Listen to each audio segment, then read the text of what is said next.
iniisip nila. Kaya sinabi niya sa kanila, kung ang mga mamamayan ng isang kaharian ay nagkakahati-hati at nag-aaway-away, mawawasak ang kaharian iyon.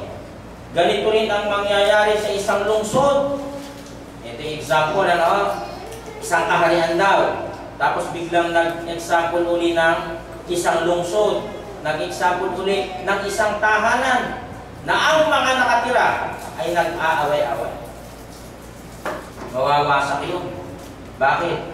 Walang kapayapaan eh. Pare-parehong may punto.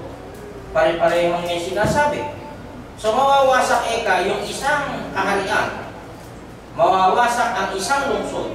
Mawawasak ang isang tahanan na ang mga nakatira ay nag-aaway-away. Nakita niyo ba yung Senado? Nakapagulo ng Senado natin. Bakit? Lahat may punto. Mahirap magkasama-sama yung matatalino, nag-aaway-away. Kita niyo ba? Parang nawawala na yung pagmamalasakit, pag-ibig.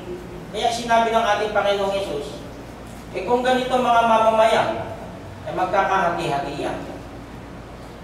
Jesus knew their thoughts and said to them, every kingdom divided against itself will be ruined, and every city or household divided against itself will not stand. Gumamit siya ng talinghaga. Ganyan naman yung mga tinutukoy dito. Iisip dito mga Pariseo. Kaya, kung si Satanas mismo ang nagpapalayas sa kanyang mga kampon, nagpapakita lang ito na nagkakahati-hati sila at nag-aaway-away.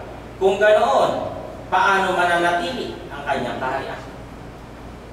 Galing ng mga pag-uusap, Tama nga naman. So, para pinapakita niya ng ating Panginoong Yesus, nagbibigay ako ng miracles, hindi dahil sa akin sinugo ni Satanas. Kaya ako nagbibigay ng miracles para kayo ay sumampalataya. Pero hindi sumasampalataya nga eh. Mabuti pa iba.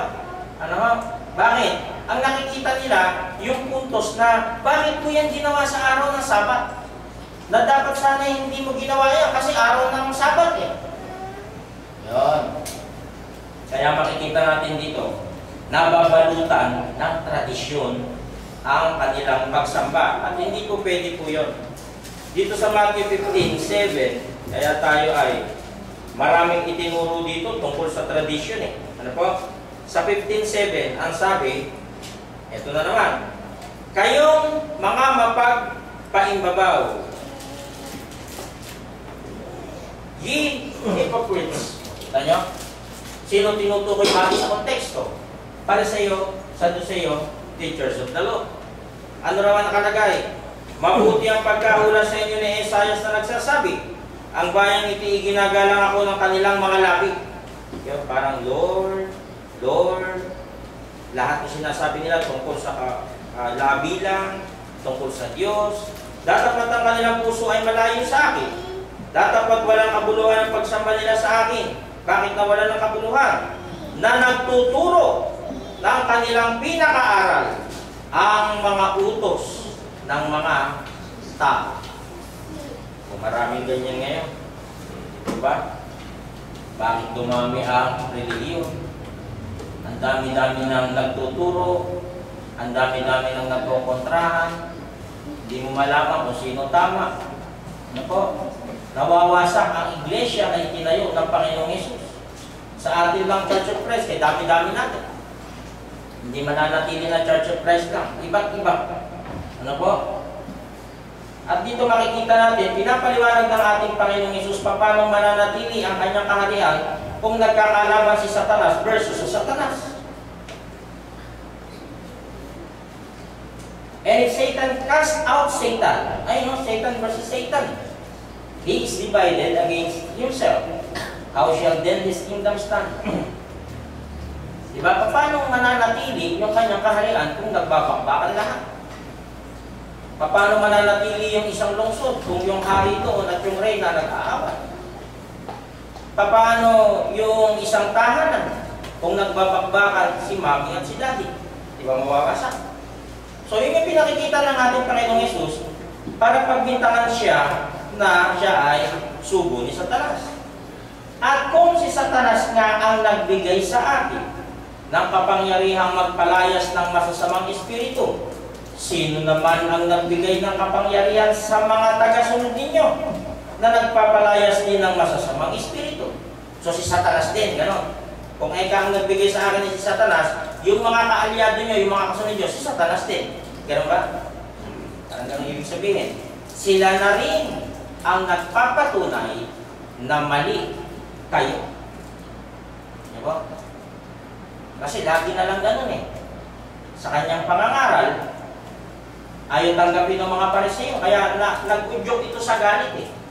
Diba? Nag-udyok ito sa galit na nauwi sa pagpatay sa ating Panginoong Yesus kasama ang iba pang nagplano, kagaya ni Caiaphas na high priest, na isa ring saserdote o punong parit sa panahon na yon, na siyang nag-udyok na patayin ang ating Panginoong Yesus. Ano ang kasalanan? Dahil lang sa pangangaral ng salita ng Diyos, ng kaharian. And if I drive out demons by Beelzebul, by whom do your people drive them out? So then, they will be your judges. 28. Ngayon, kung nagpapalayas ako ng masasamang espiritu sa pamamagitan ng Espiritu ng Diyos, nakakahulugan ito na dumating na sa inyo ang paghahari ng Diyos. Kumbaga, sisintensyahan eh. Kasi natapos na yung paglipas ng panahon, yung sa Old Testament ng mga kautusan ay hindi na dapat tanggawin pagdating sa kautusan ng ating Panginoong Yesus. Kaya nagkakahalo-halo sa kanilang paniniwala at ito ang nagiging dahilan ng kanilang pagkakawatak-watak. Sila ay nagkaroon ng inggit sa ating Panginoong Yesus na nagbudyok sa pagpapako sa krus. But if I drive out demons by the Spirit of God, then the kingdom of God has come upon you. 12:30. Ang hindi kampi sa akin ay laban sa akin, at ang hindi tumutulong sa aking pagtitipon ay nagkakalat. Bakit? Di ba ginagather niya yung mga natira sa Israel? Yung tinatawag na mga remnant, ginagather niya. Pinipilit niyang ipunin. Di ba ang sabi na parang manok na iniipon yung kanya sisiw sa ilalim ng kanyang pakpak. Pero kung hindi daw tumutulong doon sa pagtitipon, ay nagkakalat. At kung hindi kampi sa akin, laban sa akin. Ang sabi ng Panginoong Hesus, ibig sabihin, kalaban kayo. Sa diablo kayo. Matthew 12:30. Whoever is not with me is against me, and whoever does not gather with me scatters. Itong talinghaga na ito ay isang magandang halimbawa sa panahon natin ngayon na maituturing na mga Kristiyano sa huling panahon ay nagtuturo ng isang aral na dapat ang isang iglesia ay hindi magkaroon ng pagkakabaha-bahagi. Kasi marami pa ang dadating na mga hidwang pananampalataya na binabanggit ayon sa kasulatan. Ito ang bilin ni Apostol Pablo sa kanyang pag-alis. Kasi nga nararamdaman niya na wala nang magmamalasakit pagdating ng panahon sa iglesia at ang mangyayari ay matatalo ng takot. Matatalo ng kawalan ng pagtitiwala sa Diyos. Kaya ipinagpauna niyang sabihin ito eh. Acts 20:28.